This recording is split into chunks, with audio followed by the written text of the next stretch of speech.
Hey everybody, welcome back to Off the Wall. I'm Mike. And I'm Sol. Today we're taking a look at a trailer for a new movie coming to Netflix by the name of All Quiet on the Western Front. I had to look at it for a second. It's kind of long. Looks like I thought you were looking west. I actually might have been looking west now that I think about it. I don't know in front of me. But it looks like I think a World War II movie, maybe World War One. That's about all I know. World War One. Okay. I couldn't tell by the helmets. So let's fire this thing up. I can give a little info. It's a remake of the Oscar-winning 1930 All Quiet on the Western Front, which is based off of a book. I've read the book. I've seen the original movie, and it's the German soldier's perspective in World War One in the trenches. So this movie, I believe, is actually in German and produced by Germany. So it's going to be interesting to see this take because the first movie, I believe, was produced in America and was in English. Interesting. All right. Well, let's fire this up and see what we got. Let's do it.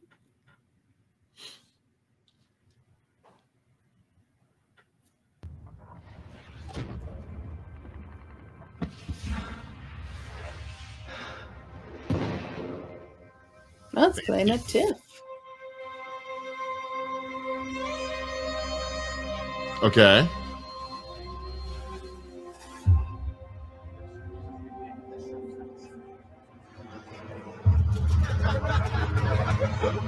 Yeah, in those trenches, that shit was hell. It's a shot almost like a BBC or a Masterpiece Theater series. Yeah.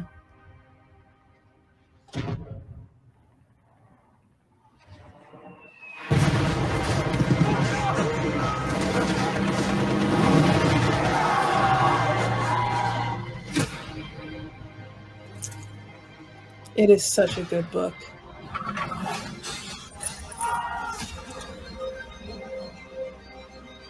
Is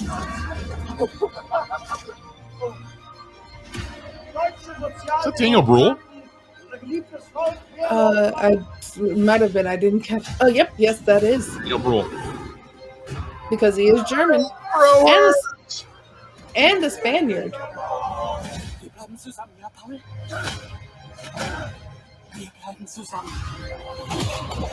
Oh, this looks so good.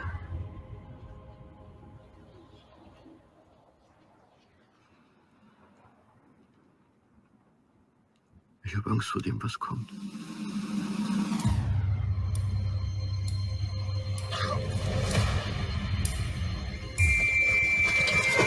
Oh my God, it's Wonder Woman!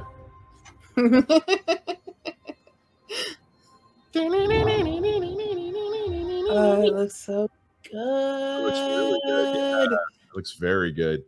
Did you see 1917? I have not yet seen 1917. It's one of those that just kind of missed it, and I haven't gone back to watch it yet. I know it's supposed to be incredible. Yeah, I just recently rewatched for like the 10th time Band of Brothers, which I know is World War II, on HBO, which is like kind of like the gold standard of like war biographical type things. So I definitely got some elements of that kind of just the story of what it was like to be just an everyday man as a soldier in this war.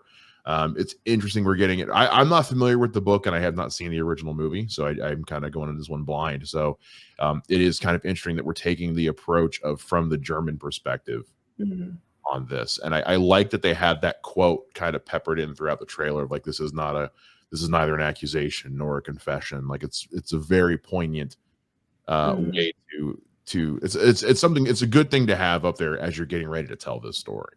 Yeah. And what was so prolific about this book and then to the movie and why it won the Oscar was because it was showing war from the enemy's perspective. And in that sense, showing that it was just as much hell for them, that they were experiencing the same exact things that the good guys were experiencing as well. And you can kind of see that a little bit too in Joe X Noel, I think is the name of the movie, which Daniel Bruhl is also in, which that one's about the Christmas truce of World War One, where they literally was like, it's Christmas time, let's stop fighting. We're going to go hang out in the middle of the dead zone and like do a campfire and sing songs and play some football/soccer, depending on what part of the world you're from. And so you find out that these people are just people. And when you look at war, a lot of times wars are fought because you look at the other side as not human. And that's how you're going to be able to get away with killing them and doing what you have to do in war. And then to then see something, I can just imagine being just a decade, like pretty much after the war, to watch something and see like, oh, these people are just like me. Like for the soldiers that were came back home, and this movie came out in 1930. So then it's going to be interesting to see it now from a lens of 2022. It's been so many years since World War One. It's been so many years since the book, so many years since the first original movie. When the first movie came out, it was after the war. Not only that, but like the original film had some controversy. It got remade into a TV movie in the 70s with Ernest Borgnine. And it's a story that just seems to keep popping up, because with World War II, there's a lot of photographic evidence, and our record keeping was better. There's small amounts of video documentation. With World War One, we didn't have most of that. And a lot of what we had has kind of been lost to time. Is not as much, and there's nobody alive either. Yeah. So it's those stories, especially because of how like World War One sucked, but World War II was such a massive global event that I think it often gets forgotten about. Just like, no, World War One sucked pretty hard too.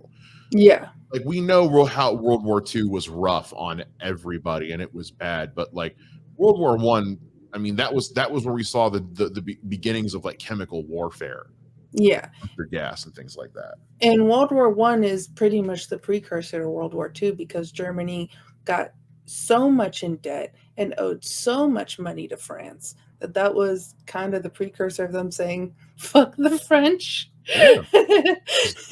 Germany was in a bad, that's yeah, and that's why Hitler got into power. Yeah. So I love like learning about World War II on both the like European side and the like Asian Pacific side. But World War One is fascinating from a sense of like just why it started too. Yeah. If you think about it, like it started because some guy in Austria gets shot.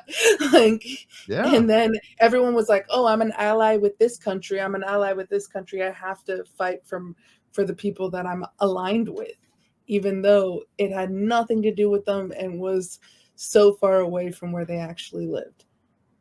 It'll be interesting to see, because this is very much pitched as an anti-war film. Yeah. I mean, I'm struggling to think of any pro-war films short of like Nation's Pride, which doesn't exist. It was a film within a film. The film within Inglourious Bastards. Yeah. So it'll be interesting to see, especially again because World War One is. I mean, we tend to remember World War II a bit more vividly, and there's not a lot of time separating the two of them. It's like 20 years separating the two, so or 30.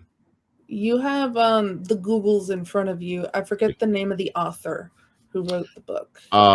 It's the person who was being quoted. It's Eric Maria Remarque. Don't know if that's the author though, but that's who it's listed as the author. That's the author. Okay. Yeah. Because I was like, I forget if the author was German or English.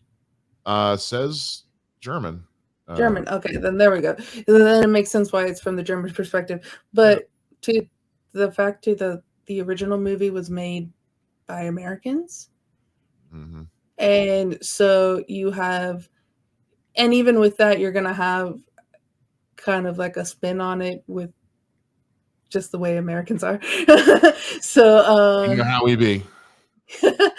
so to fact too that it's a movie made by Germans, it's going to be very interesting to watch, especially too because Germans very much, especially after World War II, but for both of the world wars, kind of just their regret as a nation and their regret as a people and the way they've kind of turned around after Germany. I had the privilege of going and visiting Germany and like going to some of these museums and kind of like just the way they speak about that time and like the regret and like reverence to just learn their history and not repeat it is something that's completely fascinating to me as a nation, and kind of like I think a lot of other nations can learn from Germany and from Germans on the way to act after doing atrocities. So Hint, hint, hint, wink, wink, hint. right. Anybody out there listening? So it's going to be very interesting. I'm very excited for this. And there's a little Oscar buzz around this movie already, and possible for international film, maybe more. We kind of saw a little like with Roma and with Parasite, like foreign films that they're getting noticed now. Well, and that's where, you know, that was the trick that Netflix and like Amazon, all these other places learned was, you know, to get your films eligible for nomination, they have to have been released in a commercial theater in New York and Los Angeles for a certain amount of time, but they also will allow films that have been screened at certain recognized film festivals, TIFF being one of the big ones. TIFF, South by Southwest, I think are kind of the two big ones that people go to. Yeah. And that's where, because Roma went to, I think South by Southwest is where it debuted. So this debuts at TIFF on September 12th. So 6 days from today that we're recording. It'll hit Netflix October 28th. So, and that's, so they're getting it in, and dropping something at that time is good, because what tends to happen to a lot of movies that get passed over for Oscar nominations are ones that came out way too early in the year and kind of get forgotten about. So dropping it at a festival in September and then releasing it on Netflix at the end of October, beginning in November, is very smart, because it's going to be fresh in a lot of people's minds when it comes time to voting.